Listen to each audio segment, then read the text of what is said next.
Imagine living in a world where a single whisper could destroy your life, where one accusation, true or not, could mean humiliation, torture, or even death. This was the reality for countless women in the Middle Ages, a time when superstition, religion, and fear ruled more powerfully than reason. To be a woman was to walk a fine line between obedience and damnation. If she spoke too loudly, she was rebellious. If she stayed silent, she was complicit. If she was beautiful, she tempted men and was evil. If she was plain, she was cursed. And in all these cases, punishment awaited her, brutal, creative, and unforgettable. The first and perhaps most common punishment came in the form of the scold's bridle, a horrifying iron mask placed over the head of any woman accused of gossiping or speaking disrespectfully to men. The device had a metal bit that pressed down on the tongue, preventing speech. Sometimes, sharp spikes were added inside, piercing the tongue or cheeks if the woman tried to talk. Women were paraded through villages wearing it, mocked by crowds. As the lesson was clear, a woman's voice was dangerous and must be silenced.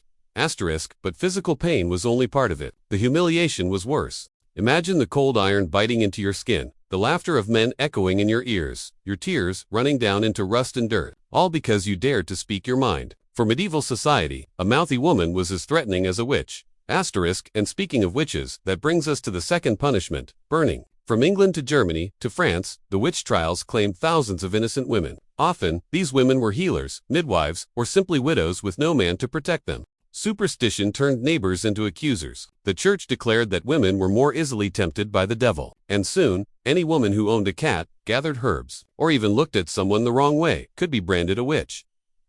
Trials were far from fair. Women were stripped, examined for witch marks, and tortured until they confessed. The execution itself was a public spectacle, a roaring fire, the smell of burning flesh, and the cries of the condemned blending with the cheers of the crowd. It was both a warning and a form of entertainment. To the authorities, it was purification by fire. To the women, it was hell on earth. A third method of punishment was the ducking stool. In some towns, women accused of being scolds, witches, or unfaithful wives were strapped to a wooden chair fixed at the end of a long beam. They were dunked repeatedly into freezing rivers or ponds until they either confessed or drowned. The irony was bitter. If a woman drowned, she was innocent. If she survived, she was guilty. The crowd would watch from the banks, laughing as the water closed over her again and again. To them, it was justice. To her, it was slow torture. The Middle Ages also found twisted ways to punish women's bodies, especially when it came to sexuality. A woman accused of adultery or promiscuity might be forced to march naked through the streets while people spat and threw stones. Others were branded on the forehead with a hot iron, a permanent mark of shame. There was no such punishment for the men who shared their beds. Only the women bore the sin. In some cases, women's sins were tied to the idea of temptation. Clergymen often preached that women were the root of man's downfall, daughters of Eve, whose beauty and curiosity led men astray. This belief justified cruel punishments meant to purify their souls. In Germany, women accused of lust were sometimes forced to wear iron corsets lined with spikes, piercing their flesh if they moved too much. In other places, their heads were shaved, a symbolic stripping of vanity. The message was simple: your body is your crime. Then there were the pillories and stocks, where women were locked by the neck and wrists in public squares. They could not move, defend themselves, or hide their shame. Passers-by threw mud, rotten food, even excrement. Children mocked them, and men jeered. Hours turned into days, the sun burning their skin by day, and the cold freezing their bones by night, all because someone decided they had disrespected their husband or spoken out of turn. The cruelty didn't stop with adults. Even young girls could be punished in gruesome ways if accused of disobedience. Some monasteries and noble households used whipping as correction. Others confined girls in dark rooms for days. In villages, people whispered that wild or rebellious daughters brought bad luck, so parents beat them into silence early.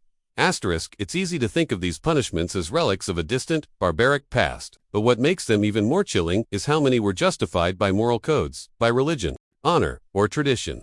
Those who inflicted pain truly believed they were maintaining order, purging evil, or saving souls. The line between justice and cruelty blurred until they became one and the same. Yet not all women broke. Some endured, some fought back, and some even turned their suffering into legend. Joan of Arc, for instance, defied male authority, led armies, and was burned at the stake as a heretic. Her death was meant as a warning, but her courage inspired generations. Countless unnamed women met the same fate, but their silence hides 1,000 stories of resistance.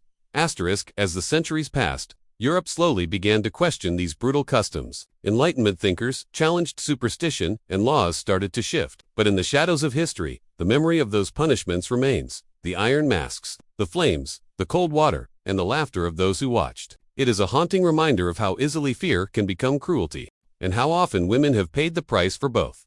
The punishments of the Middle Ages were not only physical, they were psychological weapons, crafted to break a woman's spirit long before her body failed. Public humiliation was as effective as any torture device. When a woman was branded, shaved, or displayed in stocks, the goal was not just to hurt her, it was to destroy her reputation, her identity, and her future. Once punished, she was no longer seen as a wife, a mother, or even a human being. She became a symbol of shame. One of the most terrifying punishments was the cucking stool, often used for women accused of adultery or gossip. The woman was tied to the chair and paraded through town before being dunked in water. Some townspeople took turns jeering and shouting insults. Sometimes, the humiliation killed faster than the cold. When she was pulled out, the same people who mocked her might whisper that her suffering was proof of God's justice. It was cruelty disguised as faith.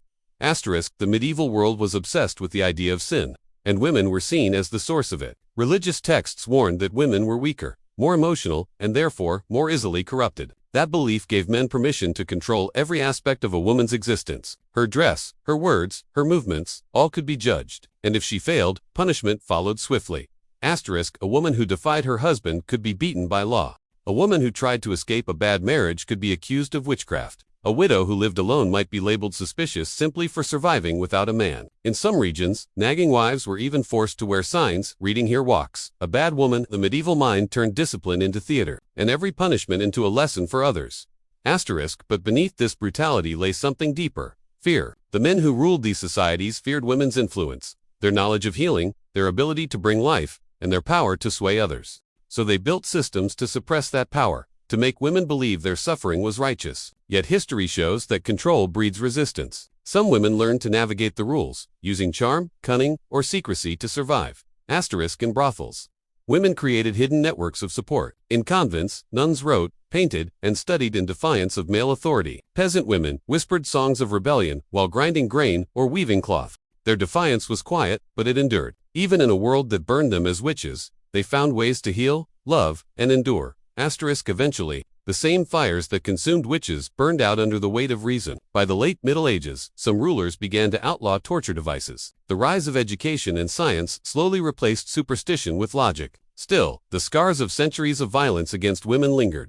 Even today, echoes of those punishments survive in subtle forms, in laws that silence women, in societies that shame them, and in cultures that value their obedience more than their freedom.